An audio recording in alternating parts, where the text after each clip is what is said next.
En este video vamos a tratar el trastorno por déficit de atención e hiperactividad. Los integrantes del grupo: Mireya Gómez y Lester Sánchez. Trabajo final de la materia: Psicopatología infantil y adolescente. Dirigente de la materia: la doctora Alila Adana. Índice. Introducción. Políticas de protección y derechos específicos basándonos en la Constitución del Ecuador. Servicios de ayuda especializada pública. Recomendaciones familiares. Recomendaciones escolares. El trastorno con déficit de atención e hiperactividad, conocido como TDAH, es uno de los trastornos más comunes de la infancia.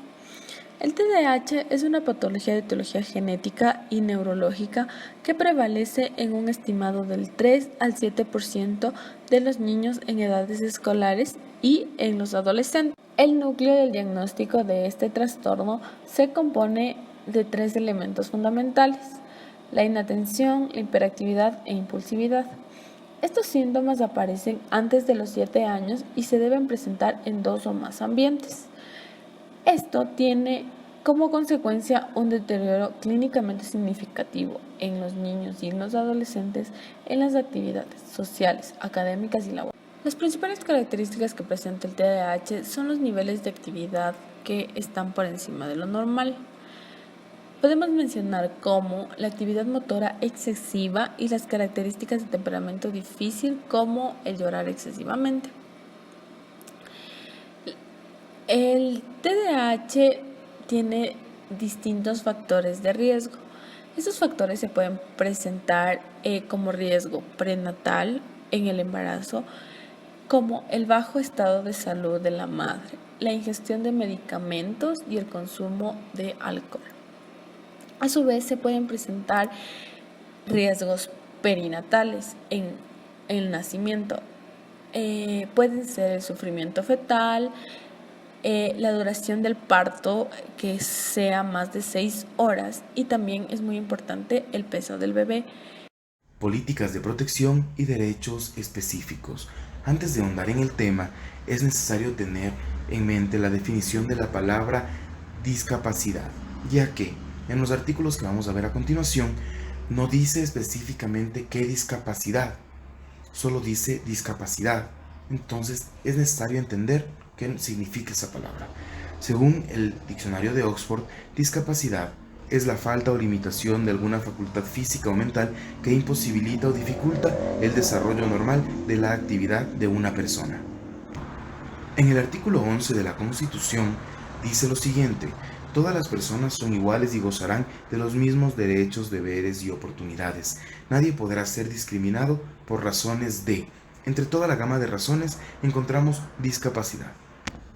En el artículo 35 de la Constitución del Ecuador dice que las personas adultas mayores, niñas, niños y adolescentes, mujeres embarazadas y personas con discapacidad y una gama más de grupos recibirán atención prioritaria y especializada en los ámbitos públicos y privados.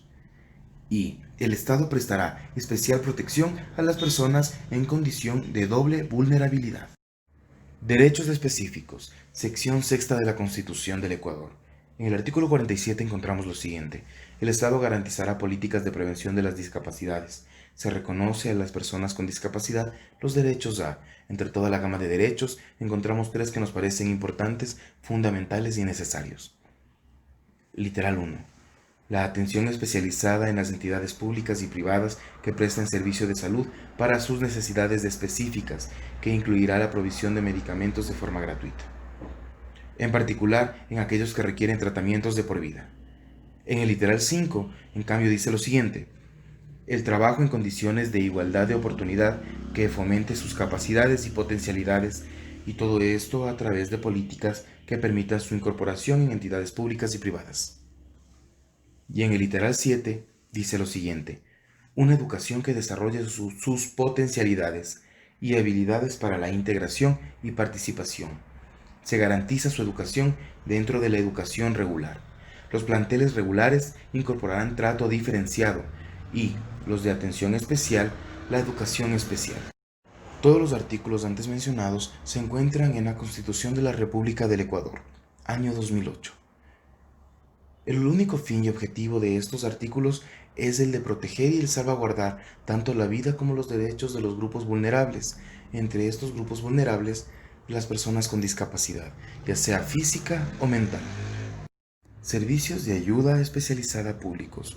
Después de una intensa búsqueda sobre los servicios de ayuda especializada que sean públicos para el trastorno por déficit de atención e hiperactividad, se llega a la conclusión de que la única ayuda psicológica especializada pública que existe es otorgada a través de los hospitales públicos en el área de salud mental.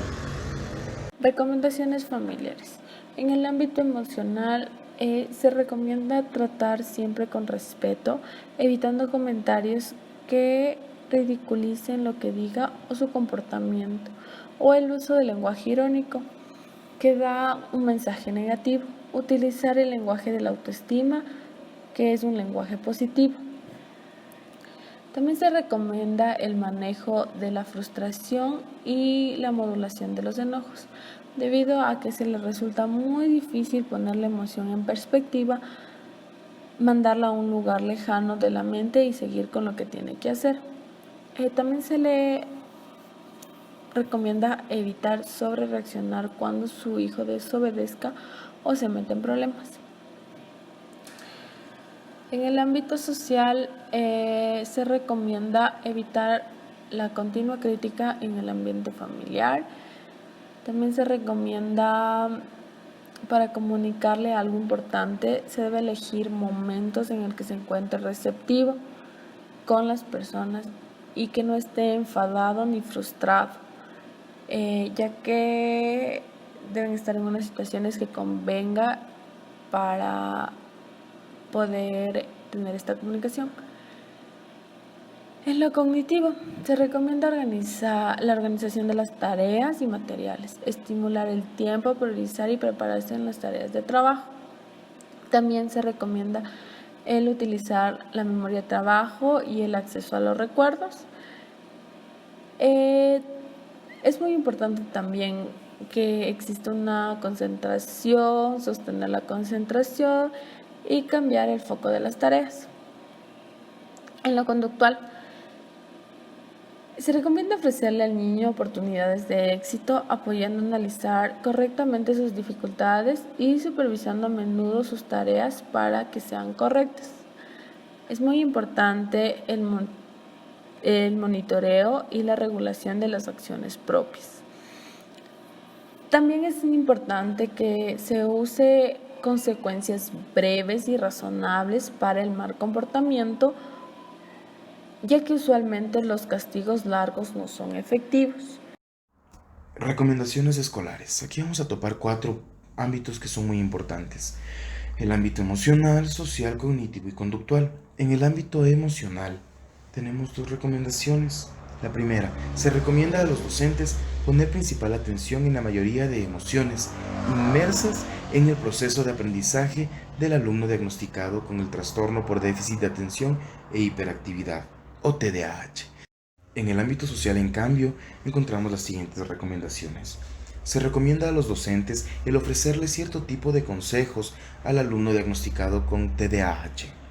Esos deben ser claros y específicos y de una u otra manera le van a ayudar a socializar con sus compañeros. Por ejemplo, el maestro le puede recomendar que no interrumpa a sus compañeros durante una plática y en el caso de que se encuentre en clases, que levante la mano y que espere su turno para hablar.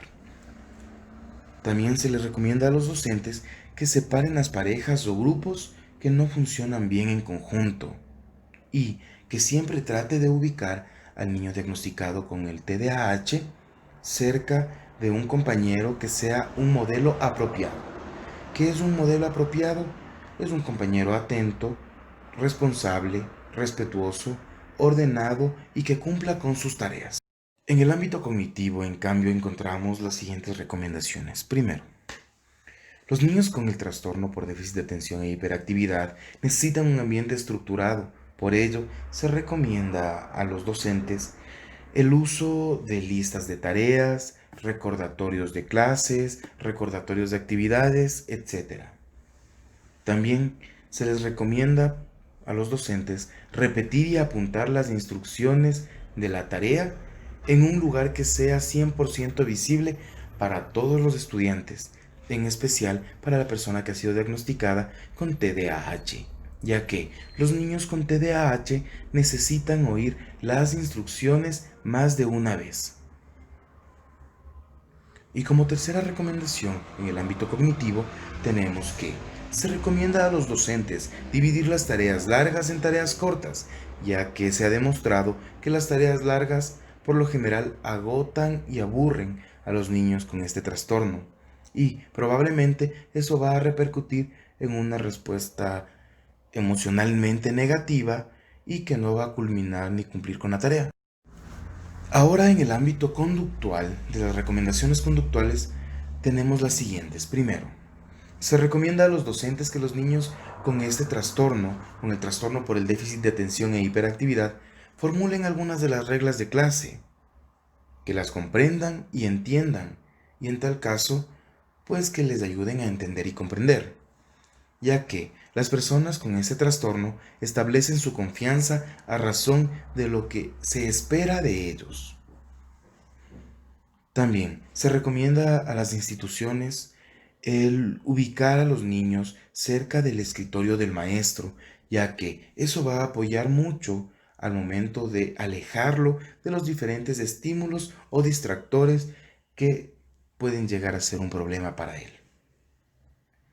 Y como tercer y última recomendación en el ámbito conductual hacia las escuelas y los docentes, específicamente en el ámbito educativo, tenemos: se recomienda a los docentes realizar un calendario de las actividades semanales y ubicarle en un lugar que sea visible, y en el caso de que existan modificaciones, comentarle a toda el aula y tener principal atención en los niños que han sido diagnosticados con el trastorno por déficit de atención e hiperactividad.